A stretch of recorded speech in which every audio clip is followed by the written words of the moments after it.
What's up, everybody? Keith Mitchell here from the Outer Haven, and you are checking out Spectator Mode Podcast, and Karl disappeared. I saw you disappear, buddy. I saw you. There he is. That's the disadvantage of having. I saw you. But as you got to get ready for the podcast, you see. Karl is joining us. We get to see his lovely face. He's back again on the podcast. What's up, Karl? Oh, man, it's been a while, but yeah, unfortunately, my weekends get taken up by all sorts of different things, so... it's good to be back. How is everybody? We're doing good. And we have Diego. What's up, buddy? Hey, y'all. Just been gaming like normal. You know, that's what I do. And Rob, who's been moving apparently all day. Hi, I'm tired. I mean, Rob. That's me. I moved all day today. I started at like 8:30 this morning, and I went until like an hour and a half ago. So, Rob, I can relate, man, if I can sort of get the camera down there. Oh man! If I just had a webcam, I would like move over and just pan. Because if I literally just did a 180 right now, you would just see everything. It's all here. All right, folks. That's why I have the green wall, so I can make it look like the room's clean. Yeah. There you go.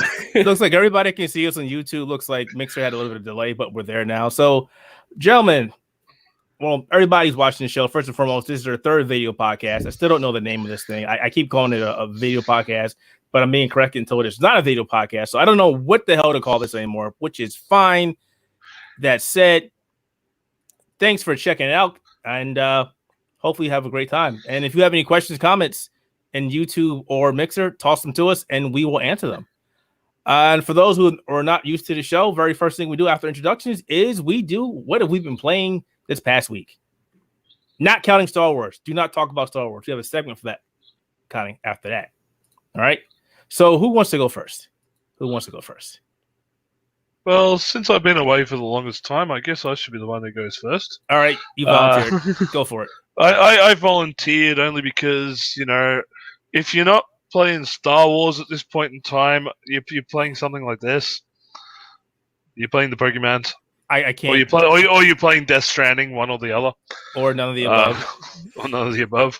Yeah, I picked this up yesterday. I streamed it for about an hour. I actually quite enjoyed it. Thought it was, it's a standard Pokemon formula, but what can you really do? Okay, sell it to me, because I'm not a Pokemon, and I was going to get a copy of the game, and then I changed my mind. I'll be honest, if you have never played a Pokemon game before, this is probably the best Pokemon game to start with. It is very simplified. Like, it is that simplified that I can sit there and play it with one Joy-Con. Wait. But there's all these issues and problems, and there's issue with the graphics. And there's it runs not. like crap. I mean, it's terrible. It's terrible. It's Pokemon. If you okay, I know you're copping it on the article I put up on the other day. Well, not and yes, there are small graphical issues with pop-in and stuff like that. But hey, you're playing on a Nintendo console, so you got to like expect there to be a little bit of tweaking here and there for it. There was, the big kerfuffle about the national decks going on, and they've removed 400 odd Pokemon, they've removed moves and shit like that. To be honest, you don't notice it. You really don't. It's nothing to really get upset about. This is probably the best sort of reintroduction of Pokemon that you're going to get on any console. So it has been simplified. It is very straightforward. You are told, you're going from X to Y, and then from Y to Z, and then just keep going around the map. It is old school as it can get. This is definitely, if you want to start it, get this. Get Shield so we can swap Pokemon. Okay. So you like it? I'm enjoying it. Like, I initially put it on just to sort of get out of the way type thing. Then I'm sitting there, I'm playing it. Yeah, I did my usual. I'll fall asleep playing a video game, but that's just the old diabetes kicking in. But once I sort of got past the introduction, like the introduction is pretty long and it's a bit like stop, start. But once you get out into the open, the game is actually really good. I have done a few of their raids where it's the big giant Pokemon thing that you got to take on and everything. They're actually quite good. I actually thought that mechanic was well done. The surprise trade system has already given me some interesting things back and forth. A lot of stuff from Japan. Yeah, it's definitely a lot better than what I thought it was. It actually had me playing for most of the evening. Like I did stream for an hour, and then after that, I ended up playing for about another 3 hours just offline, which I really shouldn't have because I really want to try and keep streaming the damn thing. But yeah, it's a good game. Surprisingly, I thought it was just going to be extremely formulaic. I dropped off after playing Pokemon Sun and Moon. I thought those games were absolute trash, but this seems like a bit of a refresh, especially with the Switch console. I thought you enjoyed those games. Huh, that's weird. No, I didn't. Like, by that time, I had played through from Pokemon Red on the Game Boy all the way through the Pokemon Sun and Moon on the 3DS. Like, completed every single one of them, and I think I was just burnt out. Okay. So stepping away for an iteration has sort of given myself a chance to recharge and everything else. But other than that, I've been playing 64 games. I'm sorry, Nintendo 64? Yeah. Okay. You said 64. Like you're playing 64 games. 64 individual games all at once. That's what I heard. Those are rookie numbers. Come on. Yeah. Oh, Yeah, you know what? I should be doing 128, man. You know what? You're next, Diego. Since No, let me go last. We'll be here forever. Let me go last. Just trust me. There you go. Okay, we know what? I'll go next and then you, Rob. You know what I've been playing? Other than Star Wars? Nothing. Destiny 2? Oh. No, I have not played Not it. even Destiny. I haven't fired it up all week. Dang. In fact, a friend had invited me to a raid and I didn't even go. I was like, oh, I forgot. On account of work, though. This big project I need to take care of. And unfortunately, I'm the only idiot at my job who can do the project. So I was stuck doing that. Okay, go for it, Rob. All you. Okay, all right. Yeah, so I mean, pretty much just everything that's come out in the few months I've been playing. I only hopped on Destiny 2 for like one night. That was it. Did you finish your grind? Did I do all the strikes? I think I did all the Nightfall strikes, but then I was like, I'm just going to jump into something else. I think I was waiting for Fallen Order to unpack from Steam. So that's why I was playing it. Just because for some reason, I don't know what happened with like a Steam update or whatever, but like a couple updates ago, for some reason, like unpacking games takes forever now. I don't really know why. Downloading it's a breeze. It comes in just fine. But then when I have to actually launch it, like does this whole unpacking thing and it takes forever. I don't really know why. But anyway, I played Destiny 2 for like a tiny bit. And then I've been playing Death Stranding and Fallen Order. And yeah. Oh boy. How far are you in Death Stranding? What chapter? What episode are you on? Getting on to chapter 2. I'm taking my sweet time with it. Wow. Enjoying it a lot. Yeah. So really early. All right. Yeah. So I guess it's my turn. The Norman Reedus balance simulator. Yeah, don't fall over. That's the whole game. Don't fall over. Oh, you man. So I guess I'm up. Kojima, what are you thinking? I actually love Death Stranding, and that's what I've been playing all week. I'm reviewing the game. Before I get into the games that I've been playing that are not Death Stranding, I wanted to give a quick update on my progress because I'm doing the review. It's been a week since the game launched. By now, I'm normally done with like big AAA games, but man, this game's long. And I'm taking my sweet time with it like Rob, but I'm a little further. I'm on episode 6. I've just been marathoning this game, and the more I play it, the more I fall in love with this game.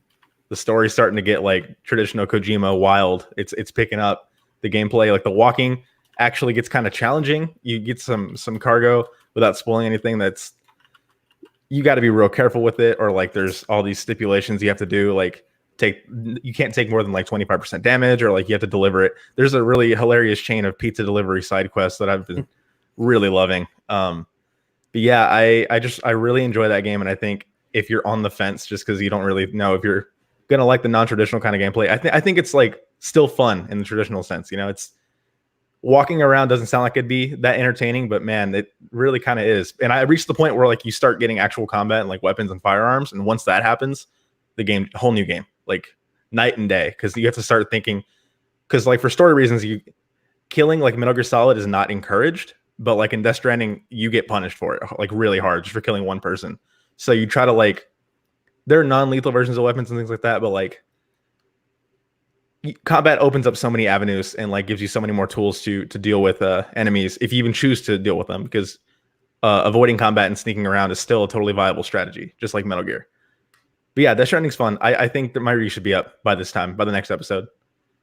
So yeah, that's that. But other than that, where do I start? Because I played so many games this week. Have you played Stormland? Yeah, that's one of the games I'm going to get to. I'm trying to think of the best order for this. I guess I'll start with Ring Fit Adventure because I finally caved and picked that up. Okay. How was that? Hard. Very hard. Also very good. It's a video game. It's not like Wii Fit where you just log in and do your exercise stuff. This is like a real RPG with like gear and stats and levels. So I'm done with the second world. There's like state like Mario. You have like 1-1, 1-2, and then you fight a boss at the end. The way it works is like they're like linear tracks, right? And you run in place with for those of you who don't know, you have the left Joy-Con strapped to your leg with this like elastic band, and then you have a resistance ring that you slide the right Joy-Con into. So you run in place to run along these tracks, and you hold the ring in front of you, and you can like squeeze it to blow air to like knock obstacles out of the way, or pull it to like use a vacuum kind of thing to suck in coins. And on these tracks there are enemies, and if you run into them, it starts like a turn-based battle. So it's like Dragon Quest pretty much. This game is just fitness Dragon Quest. If I had to describe it, like I heard like the game was actually really good. It's very good. So like it's turn-based combat, but all of your attacks are like fitness moves. So like on your turn, you'll go through and you'll pick your move, and it's like squats. So you have to do 30 squats. Each one does a certain amount of damage. And then on the enemy's turn, you have to defend by pressing. You do what's called an ab guard. So you take the ring and you push it into your abs, and you have to keep holding it. Otherwise, you take more damage. So how do you do squats with that? Well, the Joy-Con's strapped to your leg, so like it measures stuff because the Joy-Cons have a lot of tech in them. That's why they're $80 for a pair. But yeah, and you get like gear and you level up. Like, man, my first day with it, I was at the end of the first world and I was fighting a boss, right? And the boss fights, they take like 20 minutes for one fight, and then you have to like get to them too. So like, in Dark Souls, whenever you die and you have to like walk back to the boss room, imagine that, but you have to like physically run. And this boss happened to be at the top of like a really, really long flight of stairs, and you have to do really high knees to get up the stairs. So it was not a fun time whenever I wiped on that boss. No, that sounds fun. I want to play it now. I was at like, he had like a sliver of health left, and then I wiped, and then I had to start all the way over. And I'm like, I'll just do this tomorrow. I'm kind of sore right now, man. That game was a total workout. So let me ask you a question. Compared to Wii Fit, how would you compare it to? Wii Fit is a baby game compared to here we go. Because Wii Fit, you just have the balance board. It really can't measure anything. This is like, it's a resistance ring. Like, it's a real workout thing, and you have to physically run in place. There's also a quiet mode to where, like, if you're in an apartment or something, you don't want to make a lot of noise. Instead of running, you can do squats in place, which sounds like it'd be worse. But I was gonna say, like, do you live on the second floor? Because that might. Yeah, I've been messing around with both versions. It's really lenient with the squats in place. They're like really light squats, but like whenever the squatting attack, you have to go deep on those. Plus, if you like stand up too early or like don't do it well enough, it'll tell you, hey, that's too soon. It's not going to do any damage. But man, it's intense. But like it has this trainer in between like levels and stuff, and they'll like tell you advice and stuff. They tell you to stretch before and after, and they'll walk you through it. But it'll tell you like cool facts about workouts and fitness and like what muscles you're using, and like it's like, hey, remember to drink a lot of water. It's really charming. It's got the Nintendo charm.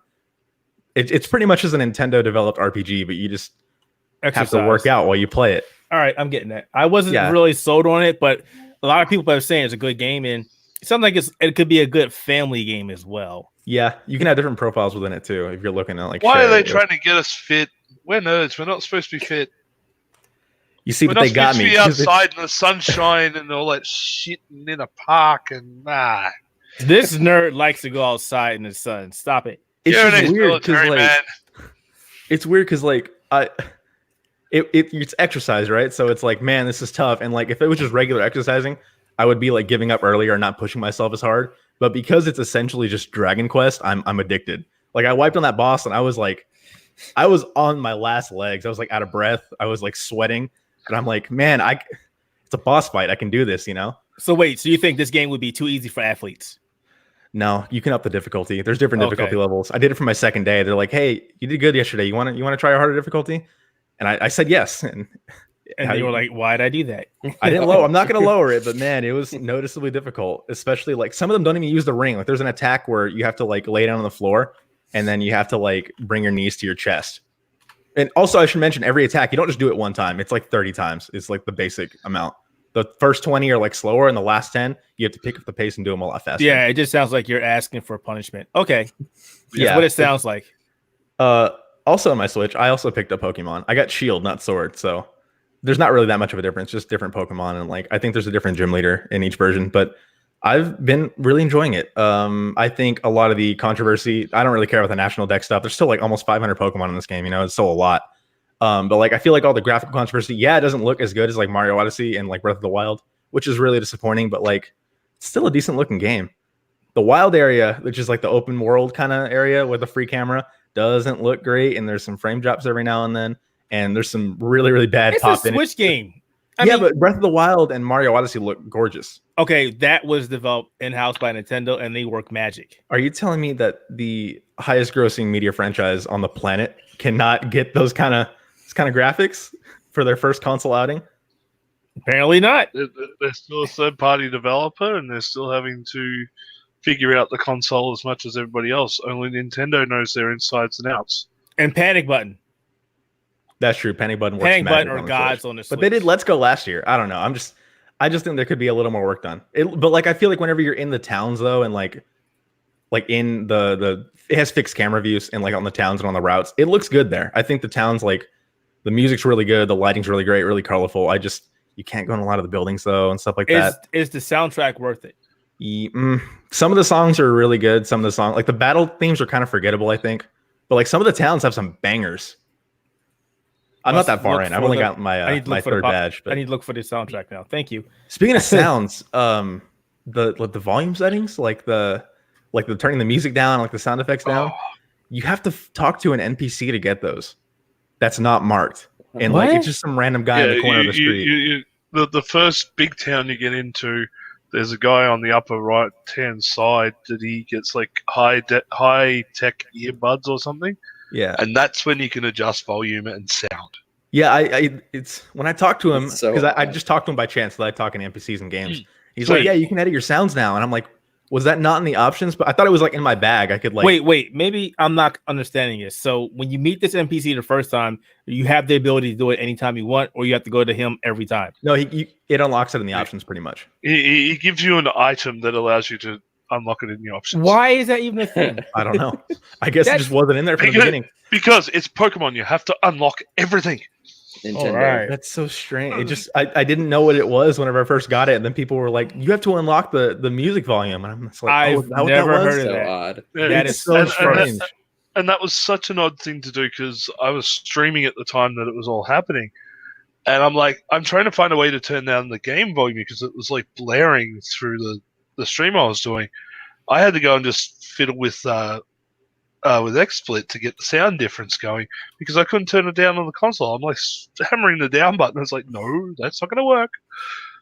No, you got to get. There's no nothing in the options, and then I get these friggin' earbud things, and like, oh, now you can edit the sounds. Really? That's so odd. Yeah, it's I don't understand why that's in the game, but like, yeah, I feel like the new batch of Pokemon for the Galar region are like the best new batch we've had in a while, especially like Wooloo. I love Wooloo. That's the sheep one. A giant fluffy sheep. Honestly, it's the greatest Pokemon of all time. Like, they've actually gone back to sort of older style designs. Like they're using actual animals again. Like you got your birds, your bugs, and they actually look like proper birds and bugs. You got I ran into a horse thing the other day. The designs so far haven't been that outlandish, like terrible things like the garbage bag with legs, which I know is in this. Yeah. That one made the cut somehow. Oh, you don't like the one that's just a set of keys? That's a great one. Oh, I don't know if he's in there, but there's a floating ice cream cone with eyes that gives you Vanillite is in this game. I don't know if Klefki made the cut. Oh, but... Jesus. I'm glad I skipped this. This sounds weird. Okay. No, you should definitely. It's good. It's good. I think you should get it. It's a lot of fun. The Pokemon designs and the names and shit have always been weird. No. That's play on the meme. That's play on the meme. I'm an American. I don't like games that are culture. I like first-person shooters. And beat them up. That's not FPS here. Up. Yeah, nothing. It's not FPS. Right. I don't care what the hell the game is. Totally. You're too brain dead to play a different video game. I'm done. Honestly. Why don't you enjoy my art, Lisa? Because it's a freaking walking simulator, and I don't like it. Give me a damn gun or a sword. Get out of here. No, seriously, that pissed me off so much. I was like, you fucking people. Oh my god. But I know there'd probably be a jump in an idea of a topic, but seriously, I put this out the other day. in relation to Death Stranding. I think after all this time, I actually think Konami did the right idea by letting this guy go. No, don't say that. Because now we get to see what he's like without a fucking leash around his neck. And man, does he put out like just weird shit. I think he's still brilliant. I think that game was incredible. I think for everybody that says the game is great, and everybody is entitled to an opinion. I haven't played it, but if you want to blame anybody, you need to get on Sony because Sony was like, they just gave him money. They wrote him a blank check. Here, go. And it's like, I can do what I want. Yeah, do whatever you want. And he was like, this guy needs like some sort of editorial he needs control or something. He needs a filter. I'm sorry. I'm literally waiting for Death Stranding to go down to the $20 bid. It's not happening. It is not going to happen. It might. If games like God of War and Horizon can hit $20, Death Stranding will. Yeah, but look how long it took. Not for a while, though. Yeah, but it'll go eventually. Yeah. Even then, trade-in price. Second-hand price. I'll pick it up when it's cheap. I'm in no rush for Death Stranding and its walking simulation. What else have you played, Diego? Man, back to Pokemon for a second. Just one thing I want to touch on. The gym battles in this game are so incredibly hype. Like, Karl, have you gotten to the first gym fight yet? Not yet. I'm actually on my way to the town at the moment. Yeah, so like they're set in stadiums this time around. You have like your own uniform and everything. You get to pick your number, which everybody's gonna pick either 69 or 420. I picked one of the two. I'm not gonna tell you which, but I picked 187. Well, you made the wrong choice then. But you are wrong, sir. If you know your police codes. So yeah, they take place in stadiums this time around, and like they have like mid battle cutscenes. They're not like fully animated, but like they'll be like black bars, and they'll give a little text a little text blurb of what they're saying because there's no voice acting in this game. Surprisingly, you would think there would be in a console game, but no. Man, the music's really good, and like the crowd like chants along to the songs and like reacts to what happens. It's so cool. And every time there's a gym battle, it gets my blood pumping. Man, I love it. But yeah, that's what do you think of the Gigantamax or the Dynamax? I think it just adds to like the spectacle. It's I don't know that it adds much like to the like strategy wise, but like it's really cool whenever you get like a really, really big Pokemon. It's also kind of ridiculous when you have like Sobble. It just grows to like 50 feet tall. Oh no, I've got two of them. I picked up the two specials you can get at the moment. And this goes out to anybody who has the game. First of all, jump on the mystery gift, get yourself the Meowth, which is available till December 15th, I believe. I think it's January. And also, it is January, is it? Yeah. And then there's also, if you've got a save file for Pokemon Eevee or Pikachu, you can also pick up a special Eevee or Pikachu that does the Dynamaxing. And the thing with the Pikachu, it's the old school fat looking one. Yeah. So when he blows up, he looks like he's been eating donuts for 16 years. And they make like the cries of those Pokemon, like it's still the same sound, but they just make it like really deep. And it's just they always deep and echo. It's amazing. You can't tell what they are half the time, but yeah, Pokemon's a good time. Keith, I think you should give it a shot. Honestly, yeah, maybe I'll get it for my kids for Christmas. It's a lot of fun. Get it for the kids and steal it off them. Yeah. And I'll make sure I'll get the digital version because we keep losing Switch games because they're too damn small. They're so small, right? Yeah. Yeah, I played that Star Wars game, but we're going to talk about that later. Yeah, we're going to talk about that later. What game? Like, to give you an idea, and this is the one thing with Switch games. This is the size of the case you're getting, right? It's such a waste of plastic. Look at it. Yeah, I know, right? So much plastic waste here in a generation where every company's trying to be environmentally friendly. Like, you could cut this down to like a third and still it'd be the same thing. Some of the cases don't even have carts in them. They're just codes. Like, yeah, right. Games are just download codes. Yeah, it's ridiculous. It's ridiculous. Oh, but so many games do that. Let's move on. Let's move on. Yeah, other than that Star Wars game, I talked about last week, I mentioned a VR game called Stormland. And we actually got a code for that.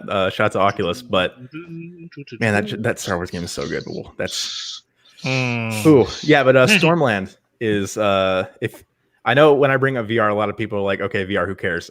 But this I opened up my Oculus.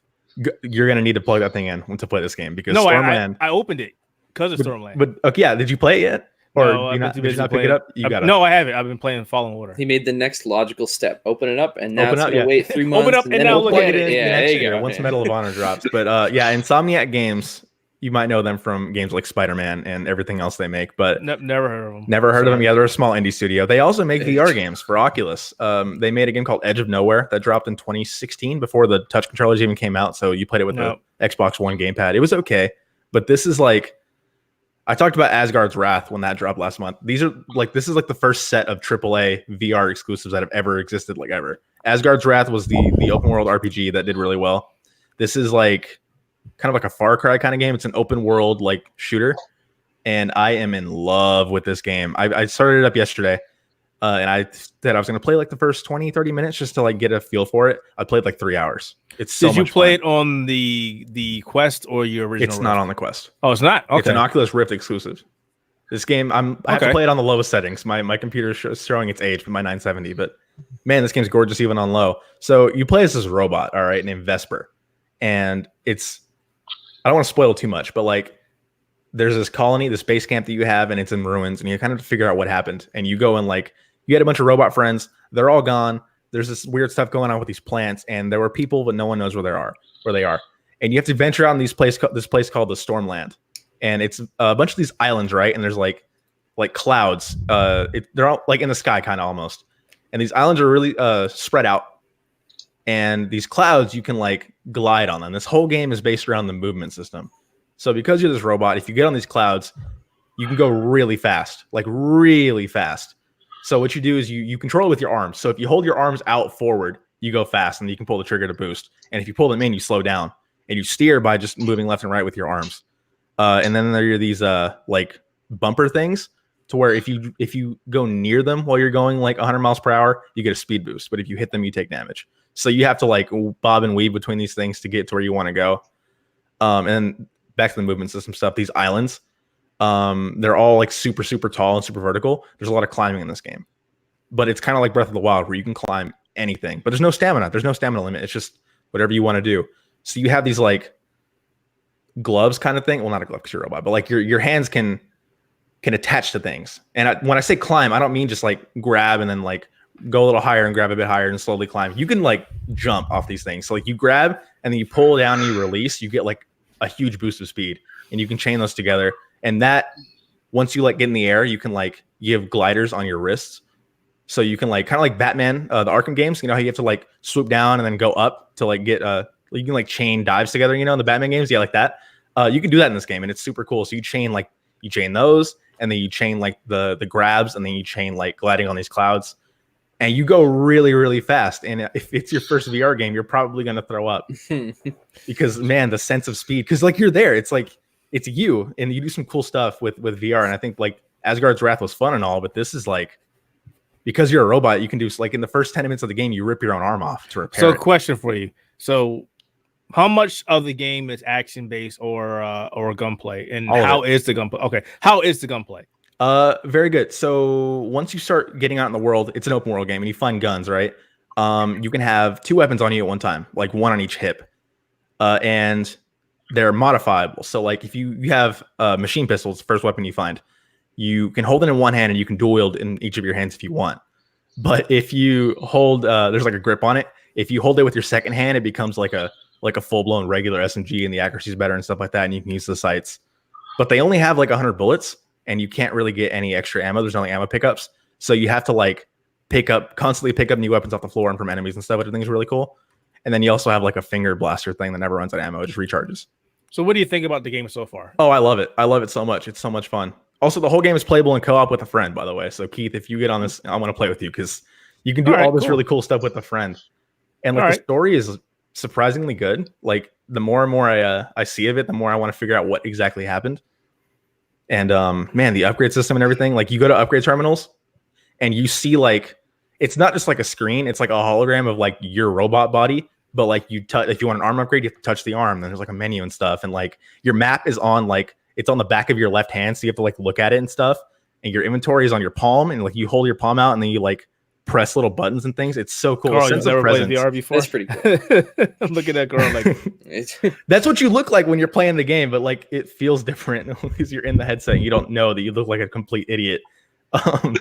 I don't know. I don't actually own a VR headset. I'm actually looking into one at the moment. I don't know whether to get HTC Vive or an Oculus Rift or whatever. I think at this point, Rift. The Rift. Yeah. Which one? The Rift? Or the you mean the Quest? No, get a Rift S. Get a Rift S. Just do it. If you have the PC for it, get a Rift S. I got the PC for it. I definitely got the graphics card for it. But yeah, it's just one of those things I haven't had the room for. Now I actually have my own like little games room. I can do stupid shit like that. I wanna and like most of these I'm now games looking are into- like, as long as you have room to like stand and like move your hands around, you have room for VR. Most people think you need a whole room, but that's not really. That's not. No, the case. I've only got like a small room here, but it's enough that if once I clean up all my shit, of course. No, you look like you got plenty of room there for that. Yeah. Look, fine. No, there's about 4 or 5 boxes behind me that I've got to clear out first. Kick them. Well, especially now that you don't need cameras. Oh, they got my comic collection in it, man. Kick them softly. Yeah, I saw this when Asgard's Wrath came out, and I think just Stormland coming out being so good, I think it's even better, but that doesn't seem to be the popular opinion amongst the VR community. I think now you need to have a VR headset. Like it's a must own now, especially with like games like Medal of Honor on the way early next year. We reached the point where like there are games that are must play and they are only in VR. All right. Yeah, that's true. All But right. they're only $40. So Nah. Skip it. VR. I mean, it has guns. You know, you're American. It's got a lot of guns. It's just Far Cry. Oh man, you can go in and like on these islands. There's like enemy camps, and you can. There's stealth in this game too. By the way, I didn't mention that. You sound like you really enjoyed this game. Yeah, like you can go. I like because you can climb anything. I'll be like just hanging out on like a cliffside, and I'll see like a group of enemy robots just like kind of walking around, and I'll just glide down and land behind them. And then like they have battery packs on their back, so you can just take them off and they kind of die. And then they're also health pickups, so it's a win-win. It's a lot of fun. I'm going to be playing it, so Yeah. we'll see about that. Play VR games. So, you know, I've been talking about the Xbox One Elite controller, the Series 2, for a while now, and I was going to pick one up, but I didn't want to because, again, I have the first one, and the second one is still $180. I'm not sure if I want to spend that much money. Well, apparently that controller has a lot of issues. Again, There's a lot of issues of controller drift, and the face buttons, XYBA buttons, are not registering. And before, people were just saying, "Hey, this is going. What's going on? My controller's having issues." Blah blah blah. And other people were like, "No, it's just you. It's just you." Well, apparently, Microsoft issued an update saying, "Yeah, there are issues with a lot of their controllers, and they are taking them in for repairs." Which kind of sucks because people dropped $180 on this controller, brand new controller that they said will have no issues. Because I'm pretty sure you guys remember my horror stories of the first generation. So I was hoping they would get these issues out of the way. Apparently not. So that's kind of frustrating. If you bought one and you're having issues, it's not in your head, it's busted, contact Microsoft and they will work with you to get you out either another one or replace the one you have. yeah, it's very frustrating. Honestly, I would get my money back. I would How wait much are these again? 180. Whew. Whew. I would Doesn't wait. even work. I would take it back So- to Best Buy, Amazon, whatever. Here, take it back. 180 US. We're probably looking at somewhere about 300 Australian. Yeah, fuck that shit. I mean, I still got my original one, and it's great. I mean, this one is great now. It hasn't broken on me yet. Knock on wood until my son takes it out my office and drops it on his face. So that's super frustrating. And I know people are going to go, "Hey, look, Microsoft made another piece of crap product." I know it's coming.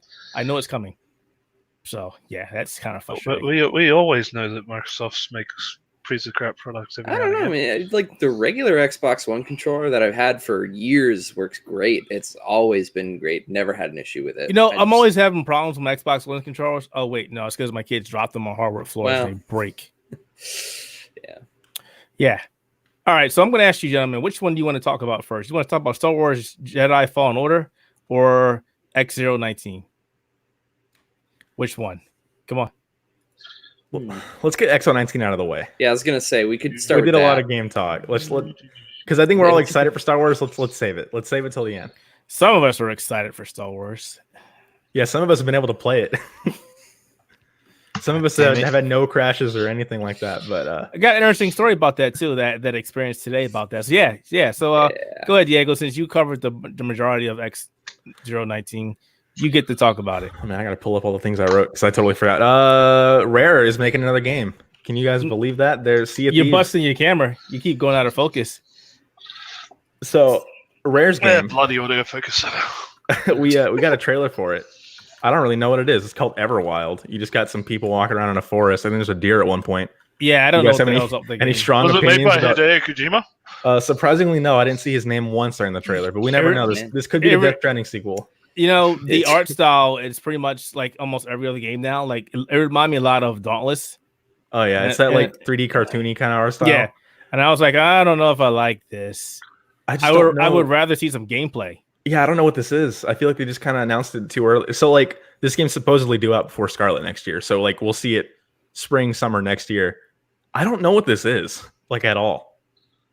Like Obsidian's game, we know what that is, but this, like, even the trailer, it just kind of it doesn't show anything. It's just it's pretty, and you see creatures in the wild. And if you if you play Dauntless and you just saw this, you would go, "Hey, is this a new add-on for Dauntless?" Yeah. Because it's so generic.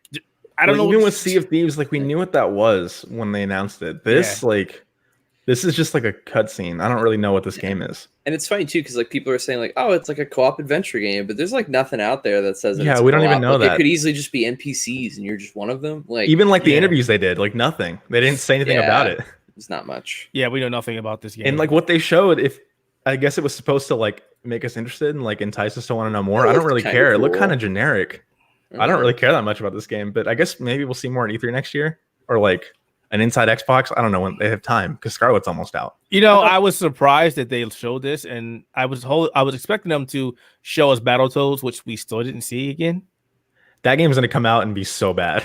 Everybody saw the art direction. They were like, we don't like this. And ever since then, it's been like, hey, where's Battletoads? I think ever since I saw the Battletoads logo on the Xbox stage or whatever E3 that was, that game was just doomed.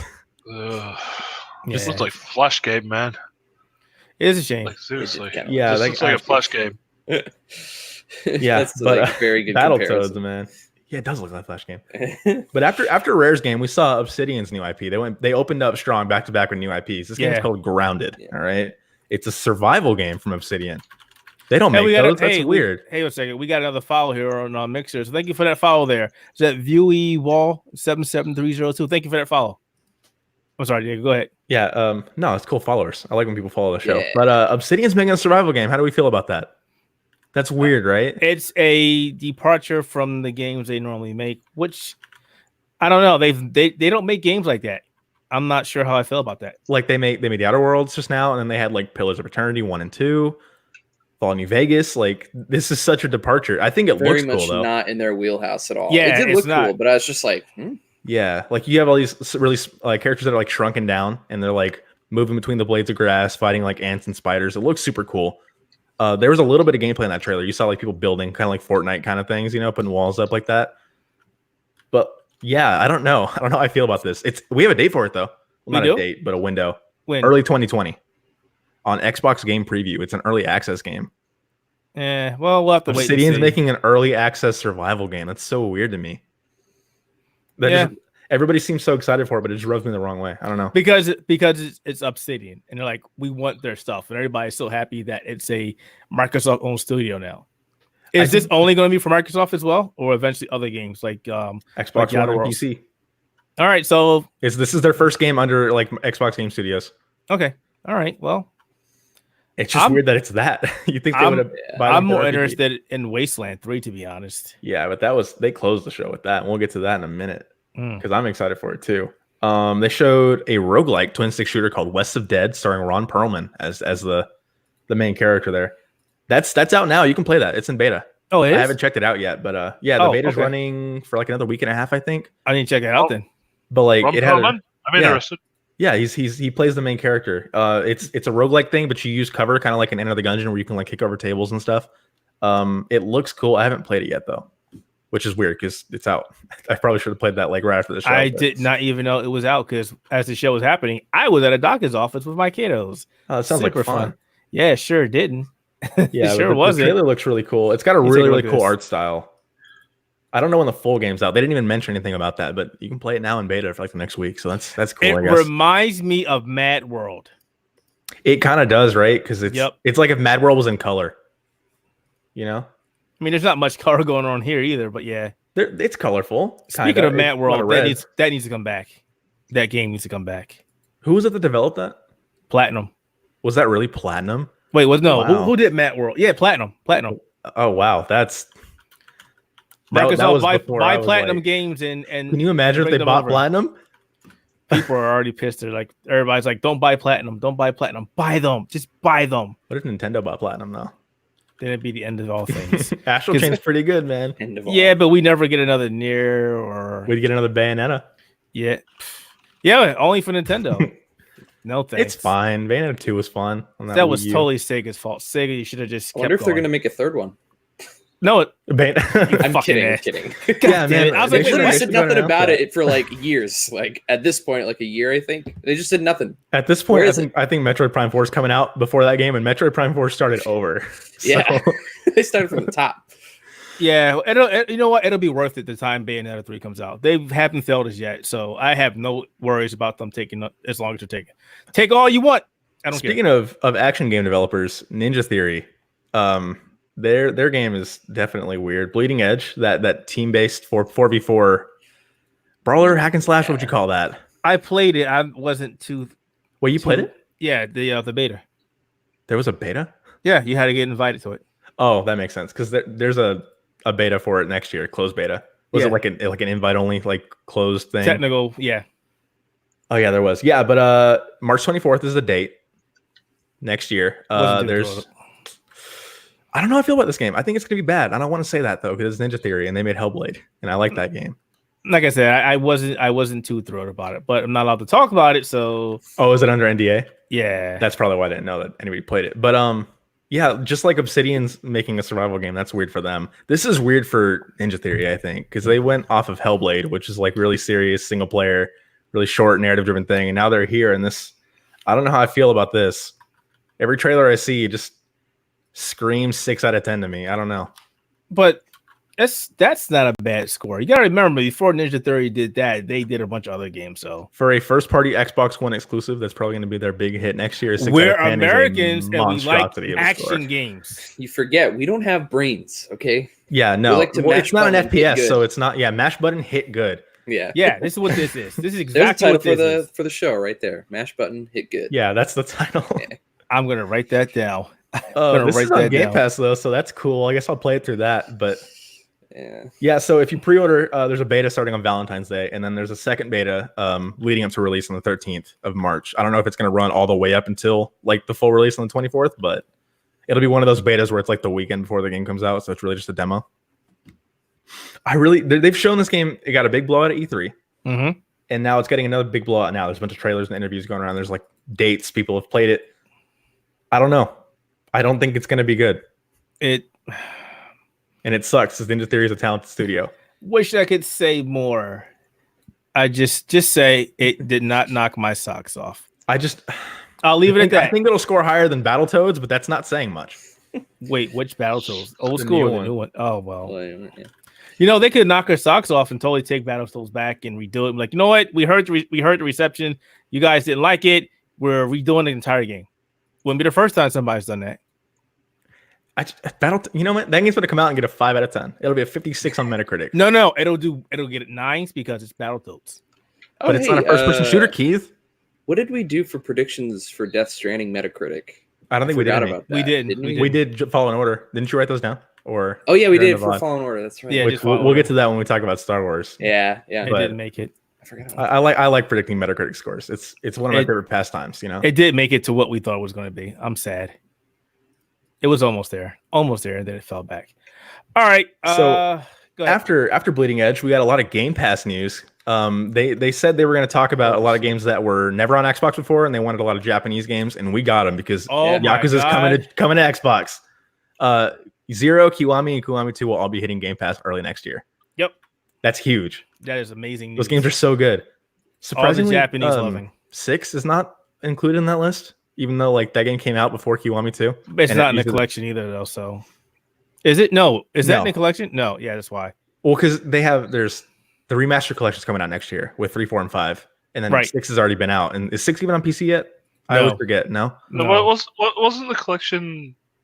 Collection was 3, 4, and 5. Yeah. They've Right. only got one. They've only got 3 and 4 out at the moment, with 5 coming in January. Yeah, I think that's Yeah. what we're just getting. We're getting piecemeal out the collection.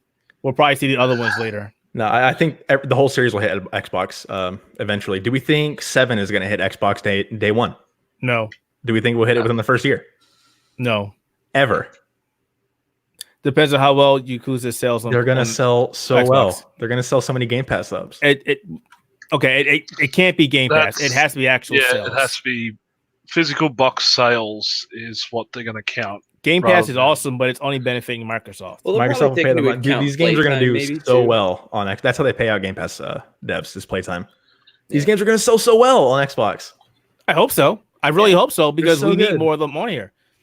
And since you have one big Japanese series coming to the Xbox, There's you also few got more. a shit ton There's of Final yeah. Fantasy games coming. There's All a of ton them, and more, they'll be yeah. on Game Pass. Hey, and Kingdom Hearts for the first time ever Is on Xbox. Kingdom Hearts on Game Pass though? I don't think it's on Game Pass. There was but mixed they're bringing messaging. it. It's No. not on Game Pass. No. Yeah. Oh, well, who cares? Kingdom Hearts is a bad series, and I stand by that to this day. I thought you liked Kingdom Hearts. I hate Kingdom Hearts. Wow. Awful Dang. game. Except for 2. 2's a fun action RPG with horrible, you're right. horrible writing. But it's got Mickey Mouse in it, so I don't really care. Okay. Yeah, Final Fantasy You'll bow 7, to the mouse. 7 through 15 are hitting Xbox Game Pass. Not 11, because that's And there are rumors that 14 is coming. 14 is also. confirmed coming. Phil Spencer said he's working on it. So There you go. Phil says it, it's done. All right. Which is 14 will hit awesome Xbox. because when 14 first came out many years ago and people wanted it on Xbox, it was like, nope, you can't come. And now it's coming. It'll be That's on great. all the major platforms now, except Give for us crossplay. Twitch. Give us crossplay. There's crossplay with PS4 and PC, so I Right, don't see so why not. Sony. I think it's kind of a requirement. Yeah, They'll talk. They'll talk. See? They'll talk. All right. It'll get done. It'll be a maybe. It'll be yeah. a maybe. You got to remember, Sony doesn't like coming to the table when it comes to these things until after it's been proven as a success. Well, their crossplay is out of beta now, so whatever that means. I think they're more open to it now with their new leadership, but you never know. You mean with all the gamers constantly saying you guys are terrible, do this now, and they're being bashed over the head over and over until you gave up and say, you know what, you're right here. There's going to be a few months of backlash, and then we'll get crossplay in 14. That's how it's going to go. Exactly. That's how it's going to go. Speaking of few months, Halo Reach is almost out on PC after months of testing. Thank Yes. freaking God. December 3rd, it'll hit Master Chief Collection on PC and Xbox One. Cannot wait for that. They hit their 2019 date. They were They almost did. Yeah. They almost It was did. so close. We were Everybody's so like, close. where is it? Where is it? Oh, here it is. It's right I think here. a few Thank weeks God. ago on the show, I was like, are they going to hit 2019? They barely, by a few weeks. And it better be worth it. Rob, Yep. you played it, right? You played the Yeah, flight? no, I think it will be because it ran great. The beta did anyway. It ran great. I mean, the only other stuff was like menu issues and whatever, but like, it ran awesome. It was just like as if it was like 60 FPS Halo on a PC, and it was just the same, but like that. Like it was awesome. Beta's still going, by the way. Still going until the end of this weekend. Yeah, but I haven't hopped in yet. I don't think they're doing any invites. Yeah. Oh man. So I can't try it. Yeah. I would love to try it. Pre-orders are live on Steam. You can buy this game on Steam. And it's $10. It still blows my mind that the Microsoft published games are on Steam. It's like, okay, Seeing Jedi Fallen Order on there blows my mind too, and that's the third-party publisher. It's What Microsoft. world we live in. It's like, hey, think that you thought were in stone or no longer in stone. It's whatever. It's great. They'll It's get great. their Windows Store installs through Game Pass, so it's fine. What was even Yeah, weirder yeah. for me is that there's like it's a different version of the launcher too, because it is the Origin launcher, but it doesn't launch into the full launcher like Uplay does. It actually kind of like soft launches it, I guess. They said really it's like weird. a guest account or something like that. Yeah, it's really weird, but it opens up like a soft version of Origin and then just launches the game, which is really. Well, cool. I'm playing it So- with Origin, so I wouldn't know. So I was wondering how that works. with the Master Chief Collection finally getting completed, does that mean that this little stack that I've spent the last few weeks trying to compile is now fucking useless? yeah, Yes. I think it's been useless Might for a be. while, except for that copy of Reach. Unless you hang it up on your wall.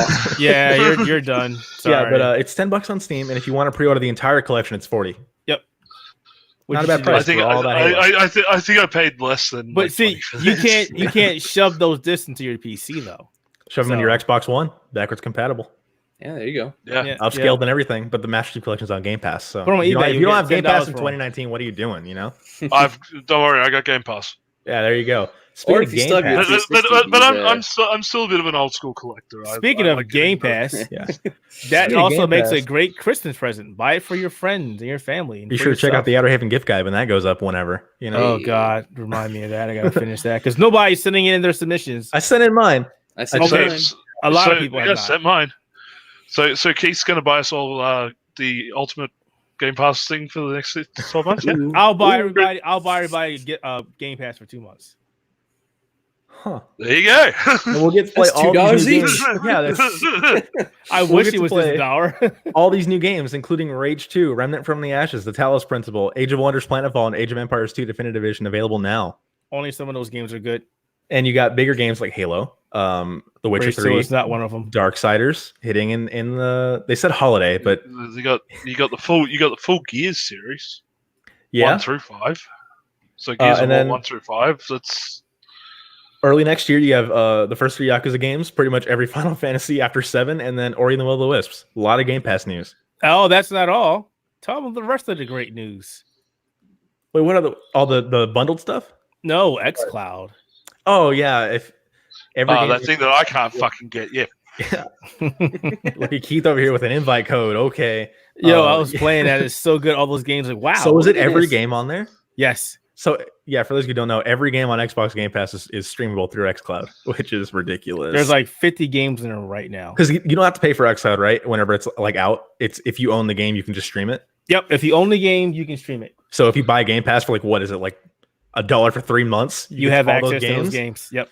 And you don't need an Xbox for it? Nope. as long as Nope. you own the games. Cool. Which if you $1 don't have an yeah. Xbox. $1 for 3 months. Keith, didn't we work out a way we paid $1 and got like In the rest of very year beginning, when it Yeah, came because out? like if you were to upgrade, you get your first month for $1, but it would tack on to the end of your current Xbox Live Gold or Yeah. your Game Pass, so it would just convert it all, like everything you had, it would convert it automatically. So what you're supposed to have done is buy, if you didn't already have it, buy your original Game Pass and then tack on the Ultimate, and then you would have been set. Yeah, but I didn't do it. I'll didn't do I'll that. pay for it. I'll just pay for it. which I did, paid $1. It's still active Yeah, for I mean, who knows how just- long. for at least another 2 months. I think I've got left on mine. So Yeah, I mean, that's there's just- so many games in here right now. Like I can play Soul Calibur on here right now. streaming though. Well, didn't you say Killer Instinct ran great on that whenever you tested it? Killer Instinct runs great. I went back and played Halo Horizon, or I'm sorry, Forza Horizon 4. That's so weird that the fighting game No. performs well. No, there's still a massive delay when playing Forza. I mean, it's Yeah. still in beta for obvious reasons. They're still working on it, but It's still in beta, and Stadia launches in like 3 days. and this already killed Stadia. Sorry. Oh, for sure. Well, I think just because All the games. if you don't have an Xbox, because xCloud, not counting the streaming the games you own, is just Stadia, because you can still buy the games through the cloud and just stream them. It's just if Stadia was like you can stream any game you own on this non-existent console. But the way it's coming out now, when they said that xCloud is coming to the PC, you will be able to stream these games. You don't need to have an Xbox. You will be able to you can stream just these sub games to your PC. Great. or your Like- phone, right? Yeah, but you need to your have, phone. like own the games, right? You need to purchase a Game Pass sub, which you can do on PC now too. So what you do is you take your phone, you buy a USB adapter, and you plug it in to get Ethernet connection, and then you just play it on your TV. yeah, or you could just buy a game through Google Stadia. But I get to keep them on my Yeah, I get I get to own these games on xCloud. That's the Yeah. thing. I get to own these games, and I can play them on my Xbox and my PC and my phone, and possibly man. other things later. I don't know. Next week, man. Once I get that first week with Stadia and talk about it next week. unless It's you live in over. Australia, in which case no xCloud for you because Australian internet sucks. Well, we're not in the It best. sucks shape here either. too, but Yeah, we're not in the best shape here. We're not in the best shape here. You We're might, doing you might our not be in the best shape, but at least they're goddamn trying.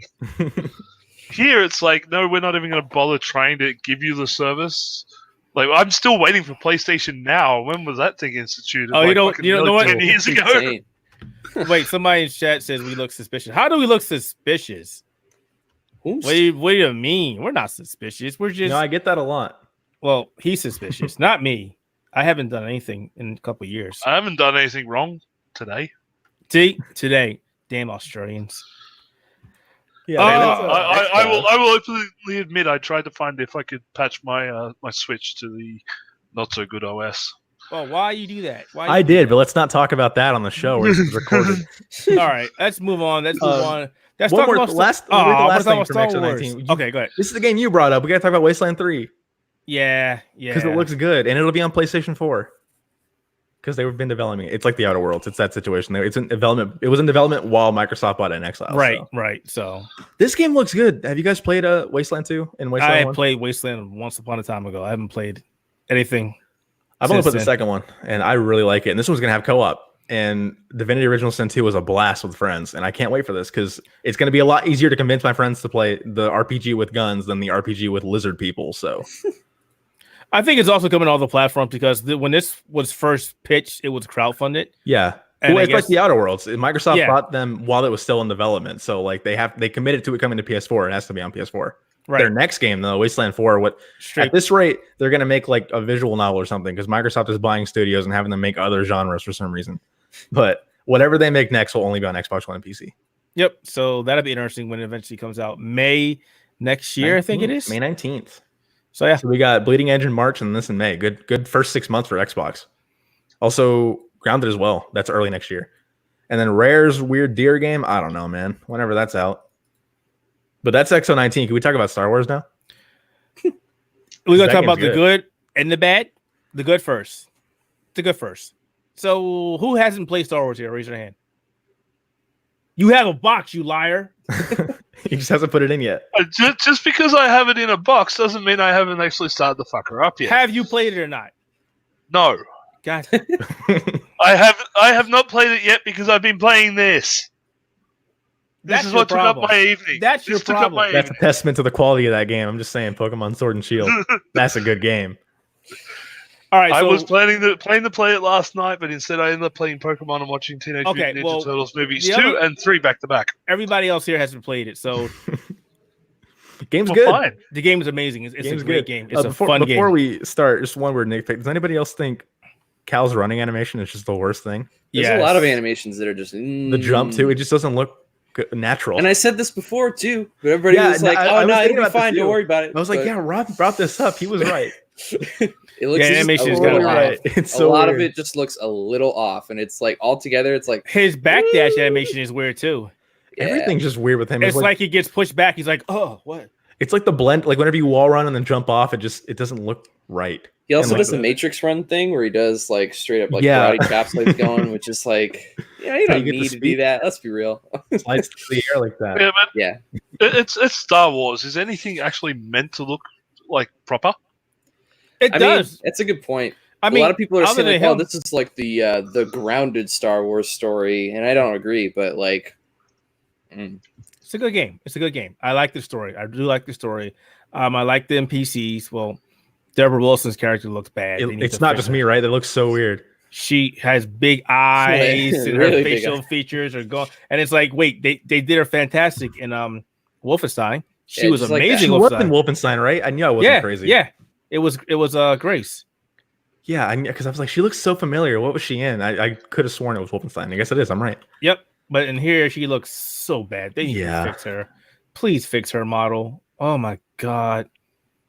The other alien you travel with, whatever his name is, he looks cool. I like him. I like him. I like him. Sideburns guy. I love his charming Yeah. personality. I think like from the beginning, like the writing and just like the presentation and like the production value are just off the charts here. It's open so strongly. I think that like Uncharted train Yeah. sequence in the Yeah. beginning is so good. Yeah, it That's is. what I like a lot about this game is it's just like such a mishmash of all the great aspects of other games. Like I was Agreed. just gonna say, like the train segment is just straight out of Uncharted, and that's Oh, yeah. not like a knock on it. It's fun. It's great.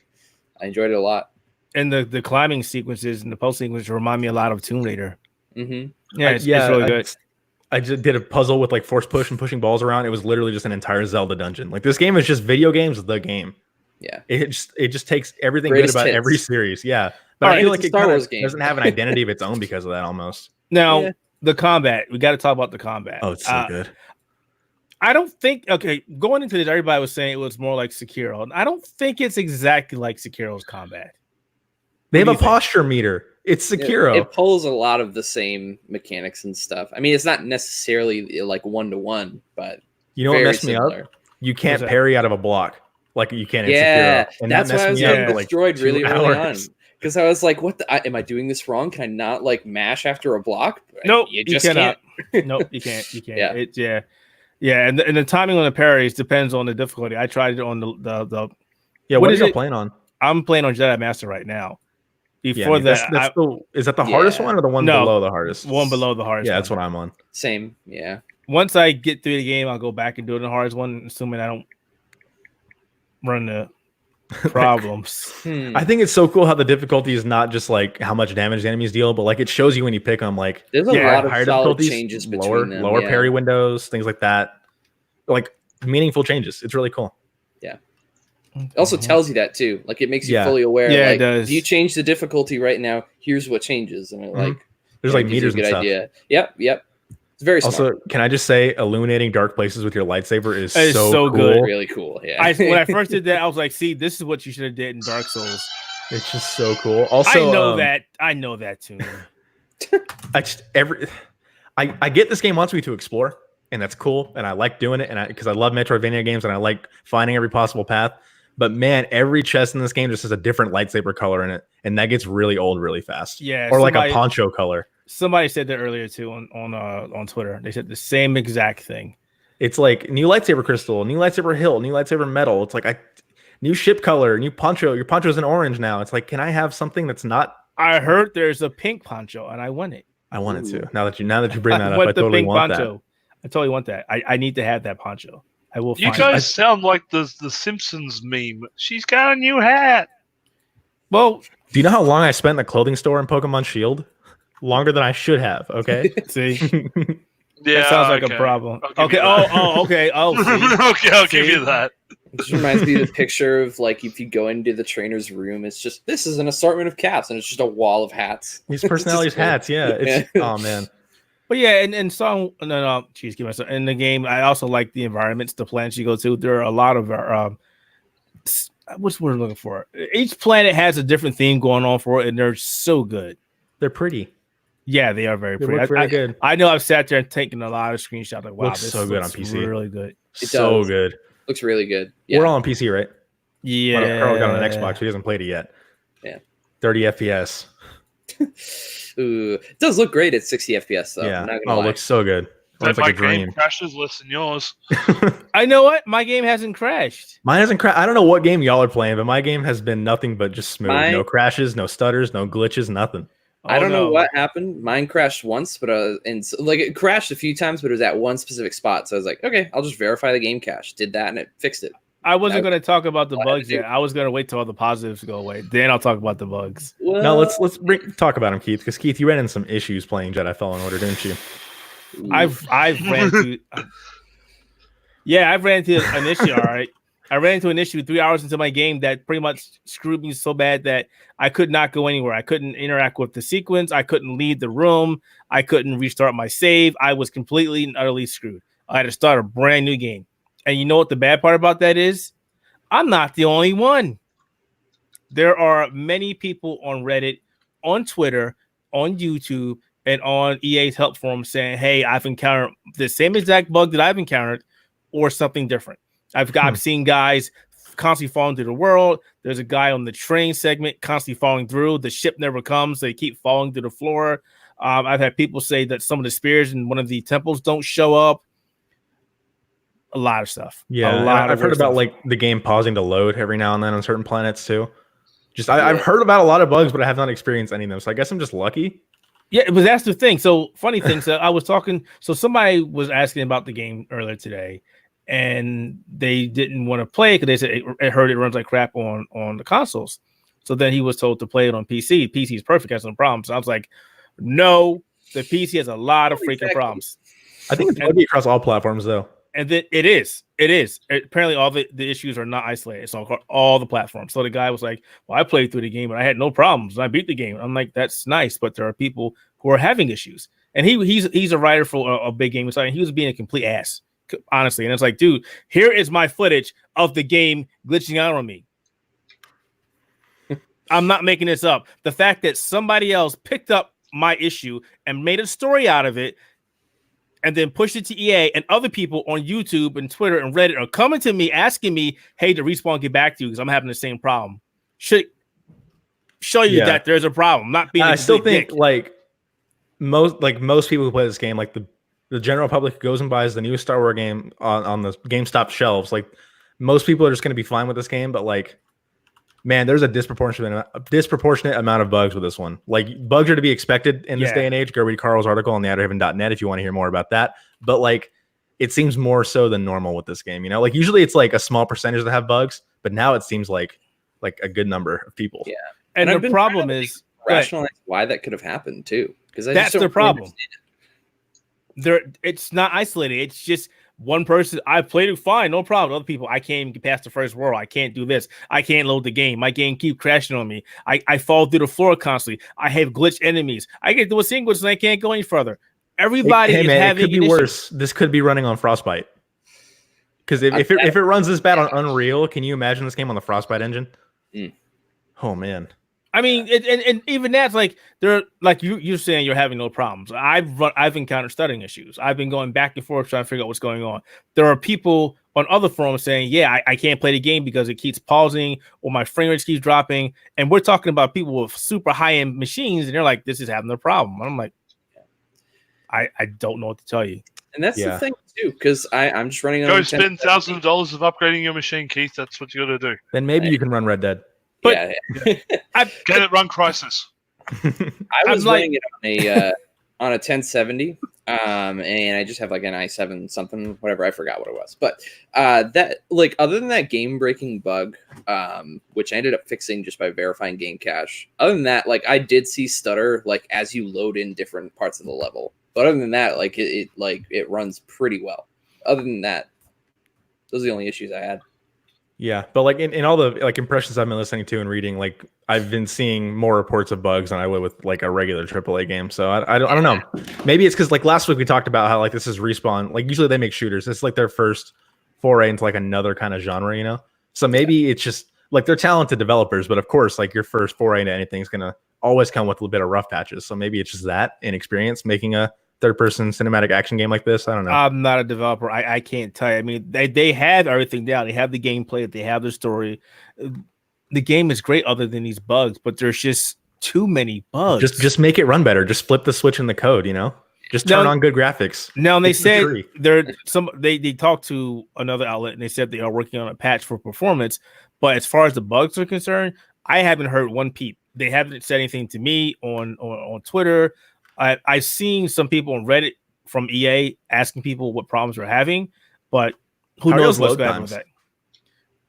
Because I've heard they're really bad, but mine aren't that bad. I'm on an SSD, so I don't know. Me too, and I'm getting like 10 seconds. That doesn't make any sense. Standard hard drive, and it loads fine. I'm not waiting that long. Well, I guess we lucked out with that. I guess maybe not the crashes and the stutters, but our load times are a-okay. Yeah, and it's a shame because I don't want to say it's ruining an otherwise great game, but when I had the first bug and I couldn't get past it, and I just sat there and I went, well, this is shit. I can't play this game now. And I couldn't figure out what to do. And it took me a day before I decided to play the game again, because I was like, what happens if I get to this point again and the same thing happens? Yeah, I think, yeah, man, it's a sad mark on this game because it's so good, but man, there's just the issues are widespread. Yeah, and I went and found where the actual game saves are. So I actually made a batch file that every 10 minutes it will copy that file to a different directory and it will incrementally name it. So it'll be like save 102, save 103, and so forth, so forth. So in the event that it does happen, I can eventually roll back to a save, but that also means, hey, I can't go past this level, so I can't progress into the game. Do you verify game cache? It doesn't have it. I don't think Origin has that. Can you not do that on Origin? You bought it direct from Origin? Yeah, I bought it from Origin. I'm on Premiere, so yeah, that's why I got it. Oh yeah, that cool orange lightsaber, you know. Well, I got that too, but I pre-ordered. Maybe that's what that is. I know Origin Access members get like something. I presumed it was the orange lightsaber because that's like their color. Yeah. I'm gonna check right now if you can verify on. I keep seeing Need for Speed Heat in my library, and I don't want to touch that game ever again. I played like 6 hours, and I'm good. Well, you don't play the game no more? Seriously? No, I'm fine. That's what this Origin Access subscription is for, so I can do that. I turned on my PC from the other side. Let me log in and take a look here. Game properties. I can't like see the option for it, but I'm sure you can do it somewhere. Yeah. I guess repair is the option. I guess. Yeah, probably. I just know with me, I had a game-breaking bug, and like every time I get to this one part, it would crash immediately. So I was like, okay, well, I might as well do the last. That's crashing. Yeah, that's crashing. Yeah. So I was like, all right, works for me. I would rather my game crash than me get to a sequence where I can't go any further. Yeah. And there's nothing I can do. So this actually kind of leads us into like our next topic pretty well, I think. about whether or not these things obviously they should, but like the relationship between technical issues and bugs and then review scores. And if you're reviewing a game, like how does that factor into your overall evaluation of a game? So who's reviewing this game here? Are any of us reviewing this? I'm going to review it. Is he? Okay, so I think, Keith, what do you think? I think you should start with this because you're obviously the one reviewing this game. Yeah. Well, okay, so let me go back to my past experience because I typically talk about it like in general with games and then like Yeah. this game in particular. Exactly. That's exactly what I plan on doing. So typically when I review a game and I try to review PC games, I tend to look at, things that matter to a gamer. Not so much the story, but the graphics, how the graphics are there studying, are there visual issues, gameplay, how does it play, how does it control, is it entertaining, is it fun? And then I always have a section that's called PC-centric options, where I talk about other things in here that makes the PC version stand out from the console version. Like, can you tweak your settings? Is there something added extra for the PC? Is it a lazy port? Things like that. And then in that section, I also talk about things that may cause issues with the game. Does the game run slow? Does it crash constantly? Are there a lot of bugs in the game? And depending on how many bugs are in the game, like if these bugs affect your gameplay, then yes, I drop the review score because it's not enjoyable. The whole point of the game is to enjoy it, to get through it, to play the game from start to finish with as less issues as possible. So for this game, I'm not reviewing it right now. It's going to wait. It's going to wait until Respawn acknowledges that there are issues with this game, and they fix it. Because here's my rub about this, and I was thinking about saying this, but I'm going to say it. All these outlets that reviewed this game, you mean to tell me not a single person encountered any game-breaking bugs, but we're getting all these people coming out saying, hey, this is a problem, this isn't working, I'm getting crashing, and not one of them mentioned that or crashing. Well, you got to remember, like the people reviewing, it's a small subset of like it's not a lot of people in total, Well, I find it hard to believe. Yeah, I also find that hard to believe because there's I think it comes down to also the crunch that's required to get these games out on time. Like you have a look at Star Wars Jedi Order, review embargoes came up after the game release. So obviously there's going to be some issues involved. But the thing is, these review copies, from what I found out, only came out like 2 or 3 days before release. So you've got probably about 3 days most to crunch an entire game. A lot of places won't do that anymore. They will they'll play maybe the first hour, 2 hours or something. And usually the first couple hours of the game are usually pretty solid. That's why I reckon a lot of these places haven't found these bugs, because they haven't played the entire way through like someone like Keith has, or you guys have, or I will. And that's just the short of it. Because a lot of these game-breaking bugs are like in the first few hours, though, right? Like Keith, didn't you yours like 2 hours? There's a guy who gets it on the train. Yeah, like a lot of these like issues I'm hearing about are from like the beginning. So I don't know. That's the frustrating part. It's like as soon as you start out, or an hour in or 2 hours in, bam, you get hit over the face with these issues. And because I've seen some reviews and seen some impressions and podcasts that did mention the bugs. It's just a small percentage of them. Just like if you were to proportionately, it makes sense. A small percentage of reviewers hit the bugs, and a small percentage of the population is going to hit the bugs. It's just frustrating because again, they're not isolated. So for me, yeah, at this point, if a game has a game-breaking bug, no, hard stop. I'm done. I'm not reviewing it until this is addressed.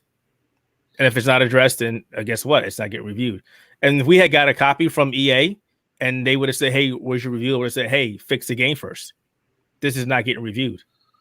I have standards. And you know what? And this is I think only reviewing things that are good and work is just kind of defeats the purpose of a review. You need to review things that are bad and broken too, just to get the whole scale in there. But when it's broken, you can't review it. If you can't play it, but you can't. Yeah.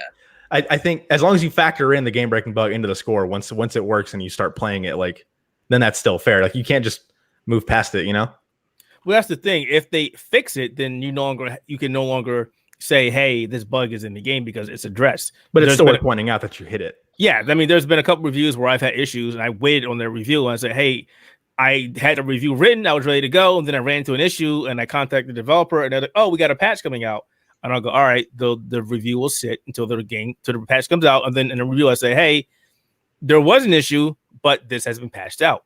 My problem right now is Respawn has not responded to anyone except for people praising the game.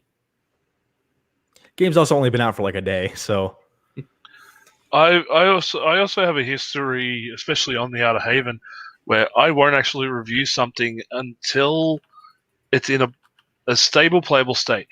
I put that out there as the article for where is our WWE 2K20 review. I said I will not touch this game. I actively go out of my way to, if I see somebody in a store with a copy in their hand, I tell them how fucked up it is and that they should not touch it. Okay, that might be a way of doing a review, but at the same time, I'm not going to sit there, put my time and money into a game that is just absolutely broken. Like, there's a difference between having one or two little bugs and having something that's completely broken. As I say in the article that I put up the other day, we're used to having day one patches. The Witcher 3, I was told by Bandai Namco, CD Projekt Red are putting out a day one patch. Please hold off your review until this patch has been completed. Cool, no problems. I did the same thing with Final Fantasy 15.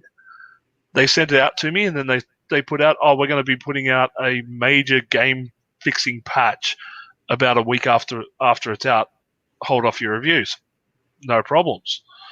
The fact that it's when the companies turn around and say, we're not addressing this, is when we turn around and say, okay, we're not going to touch your shit. Pure and simple. Because there's a difference between one or two. There's a difference between finding something like Pokemon Sword and Shield. You and I have both played it. We understand that there are some graphical issues with like trainers disappearing during moves, during battles and stuff like that, and suddenly pop back in like they're a magician. That's not something that I would take into consideration in a score. I'd take it into consideration that something needs to be fixed, but it's not something that I'd say is going to kill an entire score. When you get something like WWE 2K20, where like half the features don't work, the graphical like entrances are screwed, moves are screwed, ring physics are screwed, music's screwed, then that's where the score is going to take a hit. If you've got something major that is going to screw up your entire experience, then I think it should affect the review score. Otherwise, if it's something minor that you know can easily be patched out, then you sort of leave it off the score. Yeah, like if it's excessive and gets in the way, that's whenever it factors in the score, Yeah, and that's what I was curious about a lot when I posed this question, is just that, like, what do you consider like a negligible issue, like something that is just not big enough a deal, and like what's your criteria for that? And then also, like, how does that factor into your score too? Because like, say you run into one bug where it's like you have to go around something, then go through it like you're normally supposed to, but then after that you have no other issues. Like, do you consider that like something that you would take into account when like knocking something down for it, or do you just not bother just because you found a way around it? Like, I was just curious, like, what would be your criteria for that? For me, if it's just a minor inconvenience, I note that, and then I keep going. If they keep cropping up, then it gets knocked down. If it's like this, if it's a game breaking bug. Yeah, game breaking bug. Obviously, that's I can't. Yeah, it's like, full stop. If it's just one, like every game nowadays, like if you go in expecting a perfect like zero bug experience, then you're enjoying the wrong media. Like it's just not possible. Like every game is going to have some very, very minor bugs every now and again. If there's multiple minor bugs that show up frequently, then you note it. But if it's just like every now and then, fault of the world like once in your 40-hour playthrough, it happens. It happens. Yeah. I'll give you a good example. Nier Automata, when it first came out for PlayStation 4, I imported the game because I really wanted to play it, and the game has an issue with frame rate. Okay, fine. Other than that, the game is perfect. I rated the game as normal, said, hey, there are some issues with the frame rate. I updated my review when it finally came out for the PC.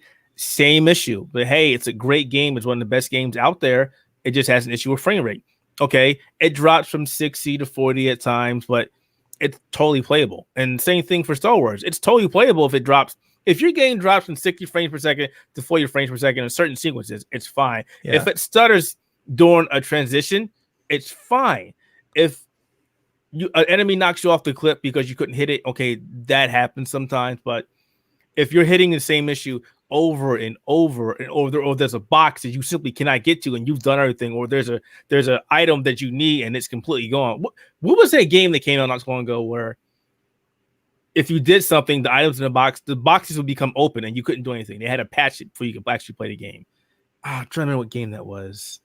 It was a Borderlands 3 or something, was it? No, it was before that. It was a big deal, and they had to patch it. The chests basically were empty if you did something. I can't remember the game. Before Borderlands? Yeah, it was like way before. It was like last year. Oh, like last year. I don't know then. I'm trying to find that game now because it was like on the tip of my tongue. Yeah, like when it comes to like frame rate and stuff, like Fallen Order, the performance mode. Yeah, it happens. They're not even saying it's. They said it's going to be above 30, but it's going to like fluctuate. So like it's just working as intended. If it drops every now and then, that's what it's supposed to do. It's just not a locked frame rate. Okay, plus even if it's supposed to be locked and it drops every now and then, that happens. It's locked frame rates are very, very, very hard to maintain, especially on like weaker hardware like consoles like that. But like if it drops from like 30 to like 25 during one segment, that's no big deal. Like, but if it hits like sub 20s frequently, then you note it. It's just I think if it's like a really, really bad issue and it happens infrequently, then you note it. Or if it's like a bunch of really small issues that happen frequently, then you note it. Like if you play a game and everything that can happen happens, like everything bad happens, frame rate's atrocious, your controls don't work, your buttons don't register, things don't trigger. No, this is a bad game. This is poorly developed, poorly optimized. Don't touch it, leave it alone. That gets a bad score. But if it's a good game and there's just some issues that happen here and there, and the developers are very transparent, say, hey, we know there's an issue, we're working on a patch right now. Okay, that's fine. Great. Sometimes except in one very specific case that we try not to mention because it makes Keith angry. What game is that? Batman. Oh, well, it took them a year to fix it. Batman just didn't work at launch. Oh, there was so many issues. Oh man, I regret picking that game up once. And then they're like, you can have Arkham Asylum and Arkham City and Arkham Origins for free. I already own those. Exactly. Yeah. It's like I already got these games. This didn't help me. What the hell? Oh man. Yeah, but then sometimes like pre-release, you run into issues like with IGN's review of Prey, where they give it a 4.0 because they hit that game-breaking bug, and they worked with the developers and they sent over multiple save files and they played it over again and hit the same bug. Like sometimes that just happens. Prey, for the most part, like when I played it, was a great experience. I didn't run into anything, but like sometimes and especially pre-release when they can't talk about it, like you get an issue like that. And if I was reviewing a game, like say if I was reviewing like Star Wars and I hit that game-breaking bug and then I communicated with the devs and they sent over save files and I restarted multiple times and kept hitting it, of course I would give it a low score because like in my experience the game just does not function, but then they would come out and everybody's like, well, mine was fine. Well, in my experience, it's just it's unfortunate sometimes that games are incredibly bugged on one specific like combination of hardware, or like you never like, especially developing PC, there's so many variables and things like that, or like especially on PC sometimes things just happen. I can give you yet another example of especially with PC. Like, you guys would have Borderlands 3. Oh yeah. You guys playing on PC? Hard pass. Yeah, believe it or not, mine crashes every time I start it. You're not the first one to say that. Yeah, mine freezes up the screen with the little I don't know why, but like always makes these like things that remind me of the little aliens out of like Gallagher and shit. Just pops them up all over the screen. Did you just say Gallagher? Wow. Yeah, man. I'm going way beyond. Even I don't think the other two will understand me at this point, Keith. What's a Namco? Yeah, them young kids. They did that game that you raced in cars. What was that game called? The Power Slip. What was that game called? Is that Daytona USA? Daytona USA. That's what it was. Who's Mario? So. Who's Mario? Get the fuck out. Crash Bandicoot Racing. That's what it is. Like my copy still freezes. I'm still trying to work out the issues. I don't know whether it's something to do with my actual system or the fact that I need to wait because they're working with AMD drivers more so than NVIDIA drivers. So my one's not working at the moment. If I was to go and review that today, I'd say it's shit house because I can't get past the first screen. You know what the problem is? You were cursed by the ghost of Randy Pitchford. But he's not dead, so you're forever cursed. I think we're all just as a society cursed by Randy Pitchford. I think I was just cursed by the NVIDIA gods that they're like, hey, have this awesome graphics card that probably your PC can't handle properly. You could be bottlenecking. I mean, that's not part of the problem, but I think it would still start if it was bottlenecking. Damn shame. Yeah, that game has some issues, but yeah, those sound extreme. I mean, what do you expect from the company that that finished Duke Nukem Forever? Also, the company that made Borderlands 2, good game. Borderlands 3, not good. Not a good game. I forgot what I gave that game, but it was not the greatest score that I could have given it. Bad game. Okay, mediocre game is what I should say. But yeah, there you go. But so extremely well. Yeah, it's Borderlands. And if you want my reviews on the outerheaven.net if you're curious, but it's enough of that game. All right. Well, I'm actually out of topics. I have nothing else to talk about. That was our last one. That was the last one. We were trying to make this one longer than last week, but it didn't happen. That was 2 hours. We're not going to top that unless like we're full on Death Stranding talk. I think next spring we're going to hit it because we got Doom coming out, Animal Crossing, Final Fantasy VII Remake, Cyberpunk, Watch Dogs Legion. One of these days are what have we been playing this week is going to hit an hour. And then we'll get what that'll be the entire we did about half an hour on today. We hit 30 minutes. I looked at the timer. I'm like, oh wow, we've been talking. see, I could do extra by what did I acquire this week? Okay, what did you acquire this week? Tell us. What did you get? Come on. What is it? Nintendo World Cup, Super Mario Land, NBA All-Star Challenge 2 on the Game Boy. I also picked up since last time I was on the podcast. I actually picked Game Boy on the Game Boy. What the old school brick, man. Can you dock that? What? Where are the Joy-Cons? How do I play Fire Emblem on TV? Where's my Rift plug-in? You show those to a little kid. What is that? What are those things? An SD card or what? Oh man, I gotta tell you my story about how I got a Game Boy Advance because it's kind of unique. As I've also shown, Metal Gear 2 and 3, the PS2 originals. Games, man. I now have like this gigantic stack of wrestling video games, like going. If I can reach over, like that. Oh wow! You weren't kidding when you said stack. That's a stack. That's a stack right there. I think I have No Mercy chilling in my 64 cart thing somewhere. Yeah, I actually picked up WCW NWA World Tour and WWF WrestleMania 2000 for the Nintendo 64. I've also picked up a Super Nintendo with Mario All Stars, and then I picked up You're a dirty hoarder. That's what you are.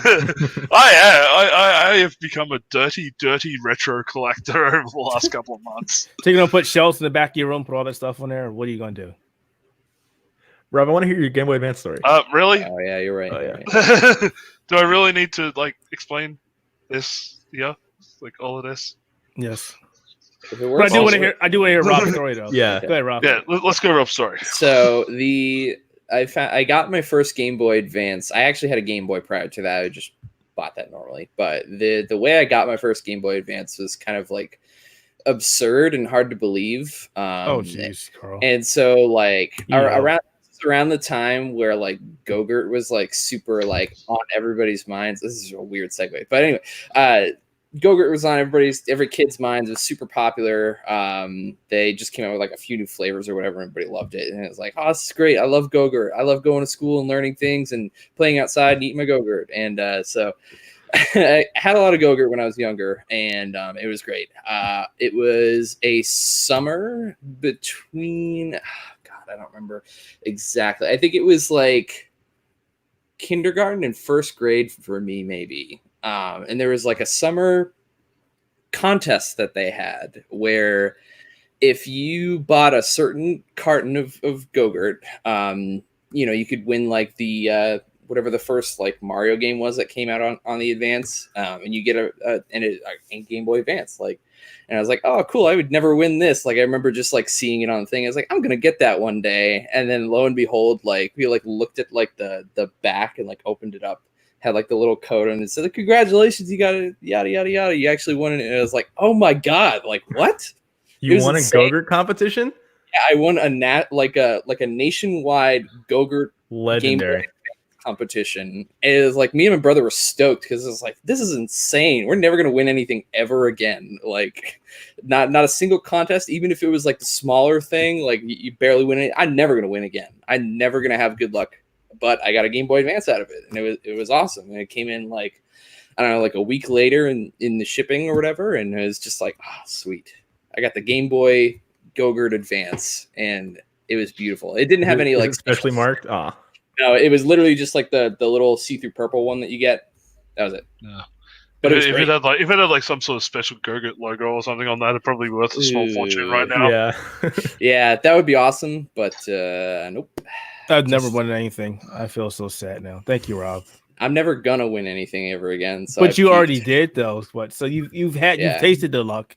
I peaked at 6. Now I'm never gonna win ever again. Man.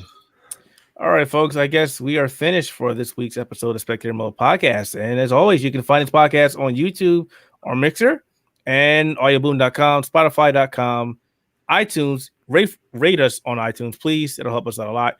Google Play and wherever else podcasts are. And you can find me on Twitter at ShadowHaxer. Hey, guys, pick yourself out. Where can they find you at? Come on. You can find me on Twitter at Diego Streams, which is ironic considering it doesn't happen very much anymore. We're live on Mixer right now. I be streaming here. All right, at Diego Streams on Twitter. He gave up those streaming dreams. What about you, Rob? Yeah, you can see me at actually Bob Dole, because everybody confuses me for Bob Dole, and it's understandable if you do too, but that's fine. But yeah, you can find me there. I tweet funny jokes sometimes, only sometimes. And Karl. And of course, people can find me all over the place. You can find me at the Mace Thing on Twitter. You can also find me at Australia Games, and also on YouTube with what am I doing now? Games Garage AU. Basically, I'm running that on YouTube, Twitter, everything else. So I'm building my little brand slowly but surely, because I want to take over Keith's job. Hey, you can have it. Both of my job. Hell no. Both of my job. I'll work with the website, but no, your day job, you can stick that up here. You know what? But you can make some money, yo. Make a lot of money. Oh yeah, be on call 24/7. Be a grumpy old man like you. Yeah. Yeah. Fact, my job is the reason why I have so much gray hair now. My job. Yep. They stress me out to hell and back. It's all in the beard now. Fucking job. You turned your hair gray, now it's going for the goatee. I'm going to turn all my hair off. It's going away. All right, folks. Thanks for watching. Be sure to rate us on iTunes. It'll help us out. Also, leave some comments on YouTube. We like to talk to you, even if it's bad comments. We don't care. Good, bad, positive, negative. Just put them on there, all right? Not too bad. Yes. Also, before we go, you can find all 4 of us at theouterhaven.net. I feel like we don't pimp that out enough on this show. That is true. We write things sometimes about video games. We really should, considering that's where we do everything. We don't get paid to lie about stuff either. We're honest. We lie unpaid. One of the fastest growing independent gaming news sites on the internet, as endorsed by places like Bandai Namco. You want to get paid for lying. All right, folks. Thanks for watching. Talk to you later. Take care.